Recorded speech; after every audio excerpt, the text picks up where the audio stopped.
Linda Cluche, and I currently live in Kingston, Ontario. I have 2 boys. My youngest is Grayson. He has a rare chromosome disorder called Angelman syndrome. So Grayson's version of Angelman's is a deletion of the 15th chromosome inherited by mom. Grayson suffers from seizures. He's nonverbal. He does not have the ability to walk completely on his own. He does have some difficulty swallowing and eating certain foods. He has broken sleeps.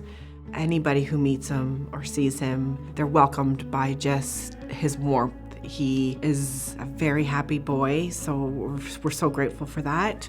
He loves to be very adventurous, mischievous. He loves anything with bubbles, music, loves to dance, and water, loves to be in the water all the time, whether it's a sprinkler, whether it's the pool, whether it's the bathtub, loves water. It's come such a long way, right? He's a baby. He's just this little thing, and they're like, all the things he's not going to do. And you're like, okay, well, he's a baby.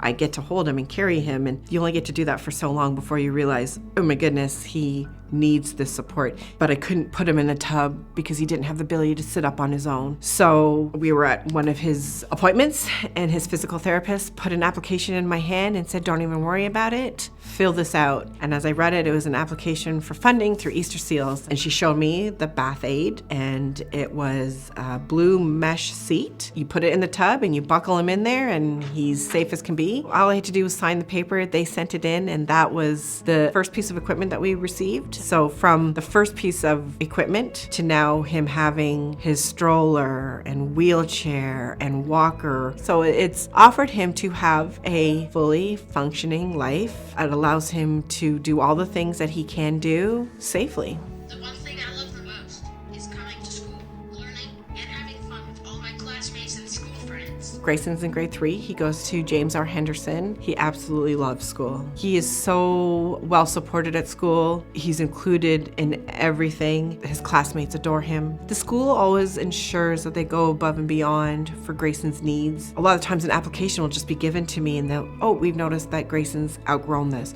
Oh, we've noticed that Grayson has really developed on his feet, and we think a trike is going to be great. They're always looking ahead, which is, for a parent, is such a wonderful thing, and it's so exciting because you're waiting to hear what's the next thing, what's the next mountain that he's climbed, what is the next piece of equipment that he's going to need, because that means he's already doing so great with these things. Any day that you don't have to fight for your child's right to be included, right to feel safe, right to feel he is exactly where he needs to be is another day that we have won.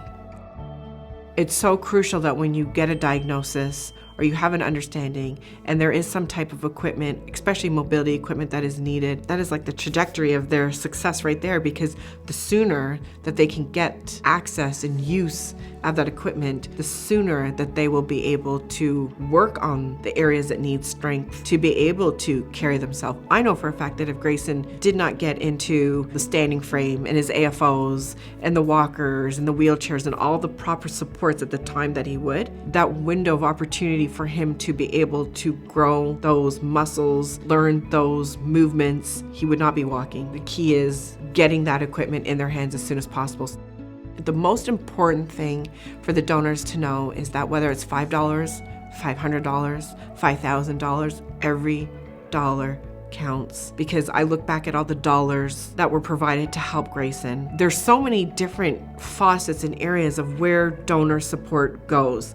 There isn't an area that's better or stronger or one that outweighs the other. You're paving a path, a future for our children. My child is succeeding because he's getting the equipment in his hands when it's needed. Who knows what the future will hold for Grayson, but I know if we continue to be supported through Easter Seals and continue